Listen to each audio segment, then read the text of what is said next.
Эти нарезки мы сделали, в общем-то, да, чтобы освежить, наверное, память тем, кто эту историю преподносит искаженно.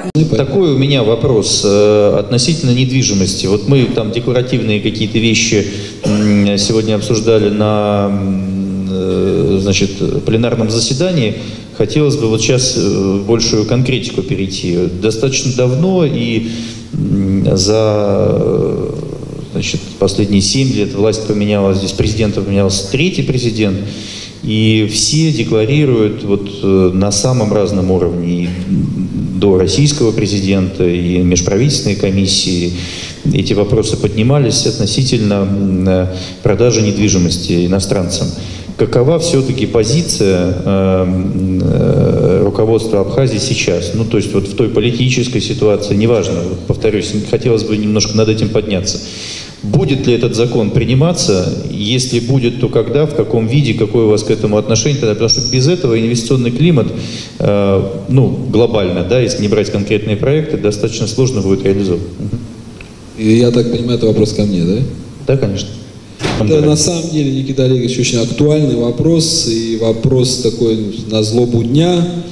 Но я вам еще раз хочу сказать, вопрос продажи недвижимости – это вопрос для нас, для абхазов, да, очень серьезный с точки зрения ментального осознания этого вопроса. Здесь нельзя руководствоваться только экономическими категориями, понимаете?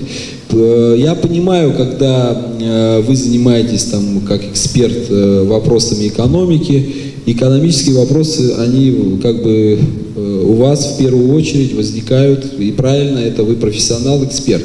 Но у нас небольшое общество, все-таки эти вопросы для нас, они еще пока болезненны. Почему? Объясню. Потому что Абхазия, она не так давно пережила войну, а война, в принципе, она началась, на мой взгляд, я немного молод, и тогда был еще ребенком, но я своего могу восприятия как гражданина, не как сейчас представителя власти. На тот период, когда началась война, в Абхазии проживало 570, по-моему, свыше 500 тысяч человек. Из них абхазов, это тот этнос, который ведет эту страну тысячелетия, было меньшинство. И это меньшинство в какой-то момент тому большинству стало казаться, что с этим меньшинством можно вообще не считаться. И вообще не ставить никак их ни в какие. Я вам хочу рассказать из опыта конкретных жизней, историй моего там дедушки и того. Вы знаете, элементарно доступ к высшему образованию был закрыт.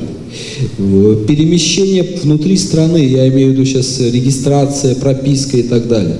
Это была целенаправленная политика, я понимаю. Но все это, в моем понимании, сложилось из-за того, что мы здесь, на своей земле, были в меньшинстве. Теперь говорим о продаже недвижимости. Да? Если расценивать недвижимость как товарную единицу, учитывая покупательную способность нашего внутреннего населения, она довольно низкая в силу ряда объективных обстоятельств. Открывать бесконтрольно, без каких-либо ограничений доступ других граждан к приобретению здесь недвижимости мы себе позволить не можем.